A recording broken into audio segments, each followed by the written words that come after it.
తెలంగాణలో సాగునీటి ప్రాజెక్టులకు సంబంధించి కీలక నిర్ణయాలు తీసుకుంది కేబినెట్. వరంగల్ జిల్లా పరిధిలో ఉన్న ప్రాజెక్టులకు సంబంధించి ఈ నిర్ణయాలు ఉన్నాయి. వరంగల్ పట్టణ తాగునీటి అవసరాల కోసం రిజర్వాయర్ కట్టాలని తీర్మానించింది. 10 టీఎంసీల స్టోరేజ్ కెపాసిటీతో స్టేషన్ ఘన్పూర్ మండలం మల్కాపురం దగ్గర దీన్ని కట్టడానికి ఆమోదం తెలిపింది. 1,101 కోట్ల రూపాయల దేవాదుల ఫేజ్ 3 పనులకు కూడా పచ్చజెండా ఊపింది. దేవాదుల ప్రాజెక్టు పనులకు సవరించిన రేట్ల ప్రకారం నిధులు కేటాయిస్తూ తీర్మానం చేసింది.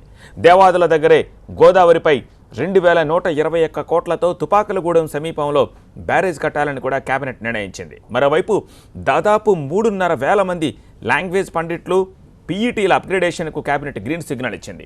వారిని స్కూల్ అసిస్టెంట్లుగా అప్గ్రేడ్ చేయాలని నిర్ణయించినట్లు మంత్రి కడియం శ్రీహరి వివరించారు.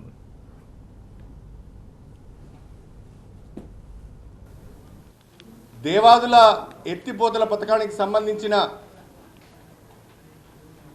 రివర్ నుంచి లిఫ్ట్ చేసే ప్రదేశం దగ్గర తుపాకులగూడెం దగ్గర 2,121 కోట్ల రూపాయలతోని గోదావరి నదికి అడ్డంగా ఒక బ్యారేజ్ నిర్మాణం చేయాలని, ఆ బ్యారేజ్ నిర్మాణం జరిగితేనే 300 రోజులు గోదావరి నుంచి నీటిని లిఫ్ట్ చేయడానికి వీలవుతుందని చెప్పి ఆలోచించి ఈరోజు ఆ బ్యారేజ్కి కూడా క్యాబినెట్ ఆమోదం తెలిపింది.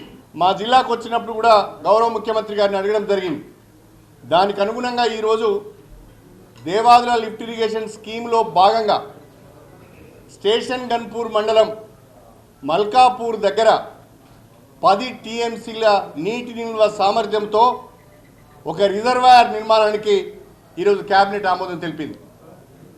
ఇది నిజంగా వరంగల్ జిల్లా ప్రజలకు శుభవార్త. 2,487 లాంగ్వేజ్ పండిట్స్ను స్కూల్ అసిస్టెంట్స్ ఇన్ లాంగ్వేజెస్గా, 1,047 మంది పీఈటీలను స్కూల్ అసిస్టెంట్స్ ఇన్ ఫిజికల్ ఎడ్యుకేషన్గా అప్గ్రేడ్ చేస్తూ ఈరోజు ముఖ్యమంత్రి గారి ఆమోదం లభించింది. ఈరోజే దీనిపైన జీవో విడుదల చేస్తున్నాం.